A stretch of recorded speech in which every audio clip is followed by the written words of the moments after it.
Congress party के राष्ट्रीय अध्यक्ष पद के चुनावों को लेकर केंद्रीय मंत्री अनुराग सिंह ठाकुर ने चुटकी लेते हुए कहा कि एक हाथ में नामांकन लिया जा रहा है तो दूसरे हाथ में शक्ति प्रदर्शन किया जा रहा है। उन्होंने कहा कि कांग्रेस पार्टी ने भारत छोड़ो कम पार्टी तोड़ो ज्यादा की नीति पर काम कर रही है। हमीरपुर जिला के नादौन में पत्रकारों से अनौपचारिक बातचीत में केंद्रीय मंत्री अनुराग सिंह ठाकुर ने राजस्थान में कांग्रेस की आपसी खींचातानी पर जमकर तंज कसे। कांग्रेस के नेताओं के द्वारा मंडी रैली पर की जा रही बयानबाजी पर अनुराग सिंह ठाकुर ने कहा कि प्रधानमंत्री हमेशा हिमाचल आते रहे हैं और हिमाचल को अपना दूसरा घर समझते हैं। उन्होंने कहा कि मौसम किसी के हाथ नहीं होता, अगर मौसम साफ होता तो प्रधानमंत्री अवश्य आते। उन्होंने कहा कि प्रधानमंत्री ने युवाओं को समय रहते वर्चुअल संबोधन किया ताकि सभी लोग समय पर घर पहुंच सके। कांग्रेस राष्ट्रीय अध्यक्ष के चुनावों पर चुटकी लेते हुए उन्होंने कहा कि पार्टी को नया अध्यक्ष मिल जाए यह अच्छी बात है, लेकिन कांग्रेस में एक हाथ से नामांकन लिए जा रहे हैं तो दूसरे हाथ से शक्ति प्रदर्शन भी किए जा रहे हैं। उन्होंने कहा कि कांग्रेस पार्टी भारत जोड़ो कम पार्टी तोड़ो ज्यादा की नीति पर काम कर रही है। हमीरपुर के सुजानपुर में कांग्रेस की रैली में छत्तीसगढ़ के मुख्यमंत्री सहित अन्य नेताओं के आने पर उन्होंने कहा कि किसी के आने से प्रदेश में कोई फर्क नहीं पड़ता। उन्होंने कहा कि जो लोग अपने प्रदेश में जनता के लिए कोई काम नहीं कर पाए वे दूसरों को क्या लाभ पहुंचाएंगे। कांग्रेस पार्टी के द्वारा अधूरे कामों के उद्घाटन करने के सवालों पर अनुराग सिंह ठाकुर ने कहा कि भाजपा ने हमेशा ही कार्यों को अपने पहले बजट आवंटित किया है और उसे समय रहते पूरा कर उसका उद्घाटन किया है। उन्होंने कहा कि कांग्रेस के समय में केवल घोषणाएं होती थी और बजट नहीं दिया जाता था, ऐसा भाजपा में नहीं होता है। अनुराग सिंह ठाकुर ने चुटकी लेते हुए कहा कि राजस्थान में आपसी खींचातानी का एंटरटेनमेंट ज्यादा देखने को मिल रहा है, जो कि भारत जोड़ो आंदोलन में नहीं देखने को मिला था। उन्होंने कहा कि कांग्रेस में आपसी खींचातानी के कारण राजस्थान की जनता को खामियाजा भुगतना पड़ा है। उन्होंने कहा कि राजस्थान के मुख्यमंत्री का कार्यकाल केवल अपनी सरकार बचाने में ही लगा रहा। उन्होंने कहा कि अगर जनता साथ देगी तो पार्टी राजस्थान को एक बार फिर से विकास के रास्ते पर लाएगी।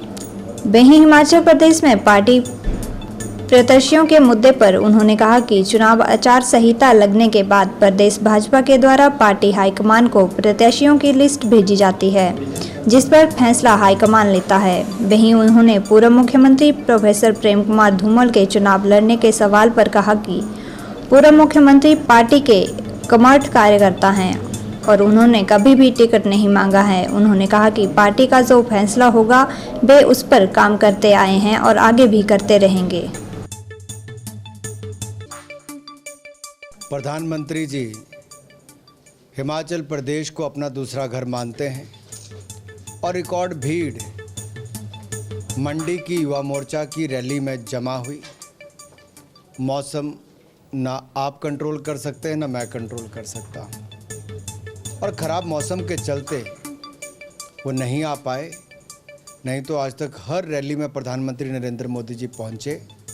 और यही नहीं, उन्होंने वर्चुअली सभी युवाओं को संबोधित भी किया, हिमाचल से अपना रिश्ता क्या है उसका उल्लेख भी किया और यहाँ तक कि सभी युवाओं को सकुशल वापस जाने के लिए पूरा ध्यान रखकर इतनी चिंता की कि बारिश का मौसम है, हर तरह का ध्यान रखकर वापस जाना, ठीक घर पहुँचना, सकुशल वापस पहुँचना। ये अपने आप में दिखाता है प्रधानमंत्री जी न केवल हिमाचल की बल्कि हिमाचल के युवाओं की भी चिंता करते हैं। और जो डबल इंजन की सरकार ने भारतीय जनता पार्टी की केंद्र और प्रदेश ने किया वो अपने आप में ऐतिहासिक है, सबके सामने है। मुझे पूर्ण विश्वास है जनता एक बार फिर भारतीय जनता पार्टी को सेवा करने का अवसर देगी। कांग्रेस को अध्यक्ष मिल जाए तो बहुत अच्छा है। अभी तो शुरुआत हुई है, लोगों ने फॉर्म लेने शुरू किए। एक हाथ फॉर्म लिया है तो दूसरे हाथ शक्ति प्रदर्शन करने का काम किया है। भारत जोड़ो कम कांग्रेस तोड़ो पे ज़्यादा काम चल रहा है। लोकतंत्र में कोई भी आए कहाँ फर्क पड़ता है। और जो लोग देश में कुछ नहीं कर पाए यहाँ पे भी कुछ नहीं कर पाएंगे। वो उत्तर प्रदेश में कुछ नहीं कर पाए तो यहाँ क्या करेंगे।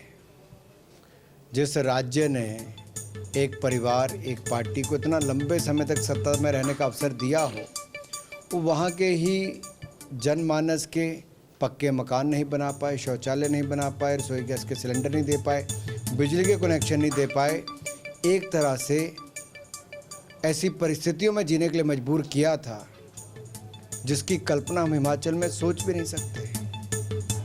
मुझे आशा है जब कांग्रेस के वो बड़े नेता यहाँ पर आएंगे तो हिमाचल की समृद्धि, संपन्नता, विकास, खुशहाली को देखकर कुछ सीख कर जाएंगे।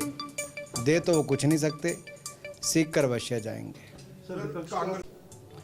कांग्रेस का एंटरटेनमेंट भारत जोड़ो में कम हुआ था, अब राजस्थान में थोड़ा ज़्यादा हो गया। राजस्थान की पहले से ही ऐसी हालत है कि जहां कभी बलात्कार की, कभी हत्या की, कभी जातिवाद की, कभी किसी तरह की घटनाएं नित्य रोज सामने आती है और प्रदेश को शर्मसार भी करती है। लेकिन दो धड़ों की लड़ाई ने राजस्थान का भट्टा बैठा दिया और मैं तो ये कहूँगा, मुख्यमंत्री रहते हुए भी अशोक गहलोत जी राजस्थान के लिए कुछ नहीं कर पाए, केवल आपसी लड़ाइयों में समय निकाल दिया। ना बेटियों को न्याय मिला, ना माता को मिला, ना युवाओं को जो बड़े बड़े सपने दिखाए थे वो पूरा कर पाए। और राजस्थान की विकास तो दूर, राजस्थान लगातार नीचे जाता जा रहा है और वहाँ के लोग पछता रहे हैं कि आखिर क्या सोचकर कांग्रेस का साथ दिया था। अब तो झटकने के लिए तैयार हैं, मौका मिलेगा तो बदलाव के लिए राजस्थान में तैयारी है।